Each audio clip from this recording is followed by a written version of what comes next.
As you scale your real estate investing business, you're going to bolt on additional exit strategies. Honestly, bolting on exit strategies, the faster you can do that, the faster you're going to become an advanced real estate investor and beat out your competition. But what do I mean by exit strategies? Let me back up. I mean not just wholesaling the deal, not just rehabbing the deal, maybe looking at it for a novation, potentially a wholesale. Maybe it just can be a traditional listing. Maybe you want to buy the deal cash and resell it on owner financing to create passive income. You see, there's lots of different exit strategies and ways you can look at a particular deal to make it make sense. There's deals that didn't make sense for wholesale that I bought as rentals. There's deals that didn't make sense as rentals that I bought and turned into long-term notes. There's wholesales that weren't that profitable, but I got my hard money lending business to get the financing on the back end to the cash buyer. There's always a different angle or a different lens to look at your deal with to try and make it make sense. That doesn't mean bending the numbers or flexing on your terms to turn a non-deal into a deal. That means knowing how to identify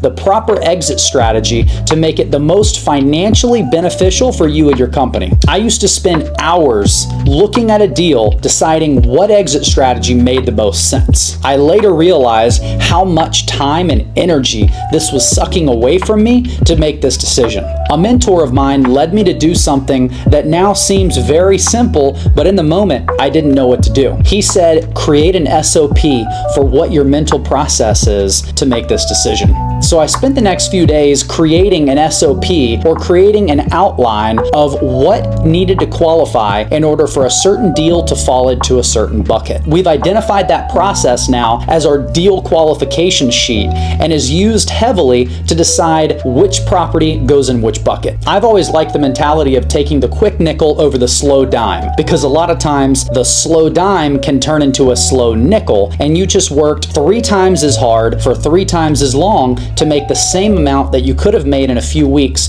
wholesaling or quick flipping the property. However, that's not always the case. And if you're going off of a feeling, you could be leaving a lot of money on the table. So now we use real data and a real process to follow a system to make sure we're making the right decision every time to maximize ROI on all of the deals that come across our table. If you're not already a part of my free community, go to Facebook and type in Wealth Builders Roundtable and join my free group where I'm doing weekly trainings on how we scaled a multi-7-figure flipping business and also vertically integrated other businesses such as a rental portfolio, note portfolio, hard money lending portfolio, and more, and teaching you how to do the same. We'll see you there.